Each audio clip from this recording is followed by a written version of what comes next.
Audio Jungle.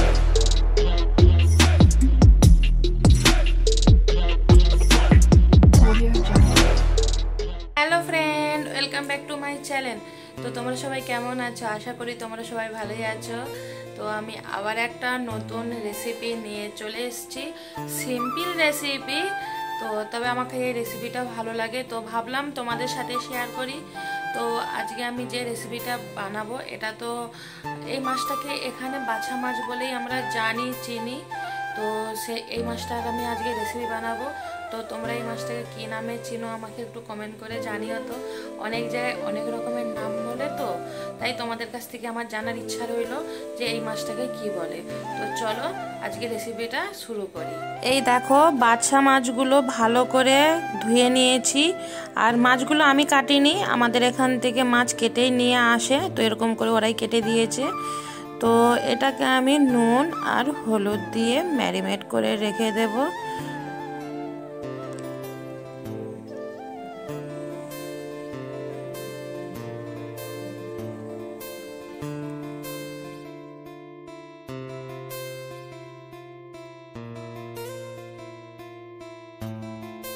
আর এটা আমি বানাবো সরষের তেলে, কেননা সরষের তেলে মাছের রেসিপিগুলোই ভালো টেস্ট হয়। তো তেলটা আমার গরম হয়ে গেছে, আর আমি এখানে এক এক করে সব মাছগুলো ভাজতে দিয়ে দেব।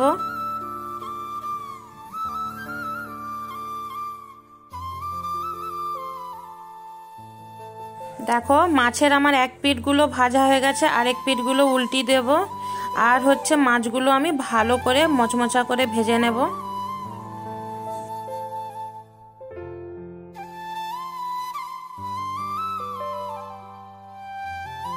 এই যে দেখো, মাছগুলো আমার ভাজা হয়ে গেছে, এবার একটা প্লেটে তুলে রেখে দেবো। এই মাছ ভাজার তেলেই হচ্ছে বানাবো, আলাদাভাবে কোনো তেল ইউজ করব না। তো দেখো, এখানে পেঁয়াজটা দিয়ে দিয়েছিলাম, পেঁয়াজ হালকা ভাজা হয়ে যেতে টমেটোগুলো দিয়ে দিয়েছিলাম। আর টমেটোকেও আমি হালকা করে একটু নেড়ে একটু নরম করে নেব। তো এক এক করে এবার সব মশলাগুলো দিয়ে দেবো। হলুদ গুঁড়া, নুন, কাশ্মীরি লাল মির্চ একটু কালারের জন্য।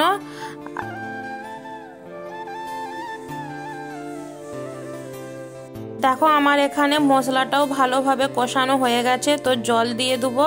আর দেখো, ঝোলটা আমার ফুটে উঠেছে, তো মাছগুলো সব দিয়ে দেবো।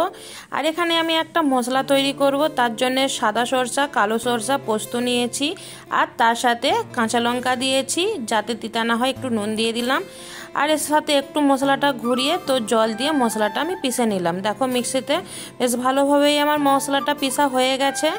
এবারে আমি কি করব, লাস্টে নামানোর আগে এই যে মশলাটা পিষেছি এটা দিয়ে দেবো, দিয়ে 2 মিনিট এটাকে আমি ফুটাবো। আর এর সাথে আমি কাঁচা লঙ্কা দেবো আর ধনেপাতা দেবো। কাঁচা লঙ্কা ধনেপাতা লাস্টে দিয়ে দিলে আরও বেশ ভালো খেতেও লাগে, আর গন্ধটাও হেবি সুন্দর লাগে, দেখতেও ভালো লাগে, মানে সব দিক দিয়ে পারফেক্ট হয় লাস্টে কাঁচা লঙ্কা ধনেপাতাটা দিলে। তো দেখো, আমার মাছের ঝালটা প্রায় হয়েই এসছে। এবারে আমি গ্যাসটা বন্ধ করে দিয়ে একটা প্লেটে ঢেলে নেব। দেখো, ঢেলে নিয়েছি, আর কি সুন্দর লাগছে না? গরম গরম ভাতের সাথে খেতে খুব সুন্দর লাগে। তোমরা এই রেসিপিটা ভালো লাগলে একবার বাড়িতে বানিয়ে ট্রাই করো, আর কেমন হয়েছে আমার কমেন্ট বক্সে এসে কমেন্ট করে জানিও। তো চলো, টাটা।